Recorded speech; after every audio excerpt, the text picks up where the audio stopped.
Hey guys, Joshua Peterson here, Peterson Electric. Again, it is almost Thanksgiving 2019 from SEO Guy and my wife. It's the third video on how do we move a panel from the bathroom to an area that's allowable.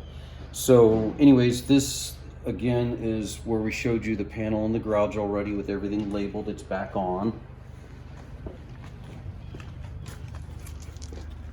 We are done. If you saw the other two videos, the SER was hanging out.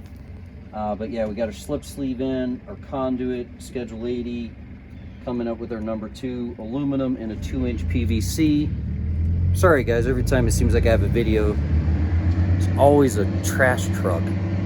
Anyways, that's coming here to this 100 amp, but that's being fed right here with the 125 amp main disconnect. And then they sealed this already with the inspection.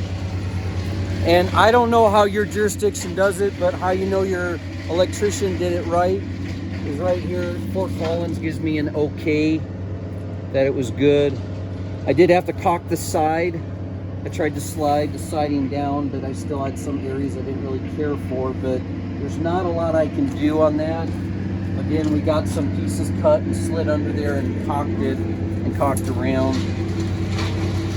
So yeah, just always label a date on it when we did it so we know when our warranty started, and then our number in case they have any questions.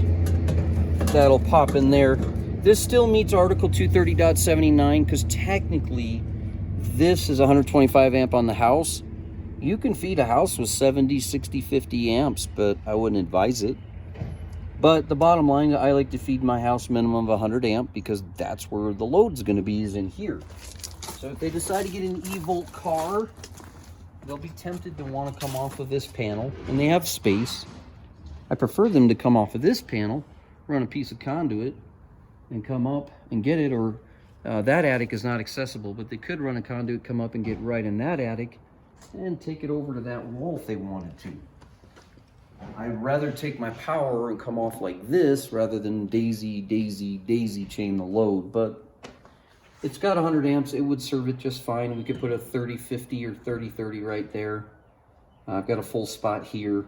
I have spares here. So there's plenty of space. We could take this down and do a 30-30 here and put a full 50, a full 60, 70 amp here.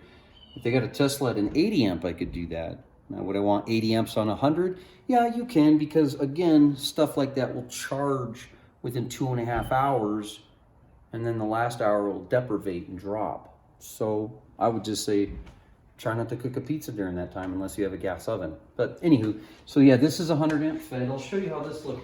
And a lot of you guys out there who say, oh, Peterson Electric can't run conduit. I've already ran a ton of conduit. And then you guys are criticizing me about drywall.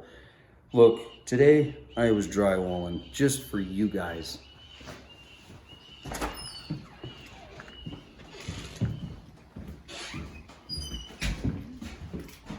So the old panel used to be here. We took that sheet of drywall where we cut out that panel, put it in this side, put this piece back that we cut, we'll put a blank and a blank. And again, those were 2 circuits that we could not do anything with, and we didn't want that short in the attic where we couldn't crawl later to get to it. We'd rather have it in the wall. Plus it fed this way right through the wall, so we couldn't really get it up on that one. But we'll put a blank and a blank, and then they can come through and hire a guy to skim it a little better and texture it.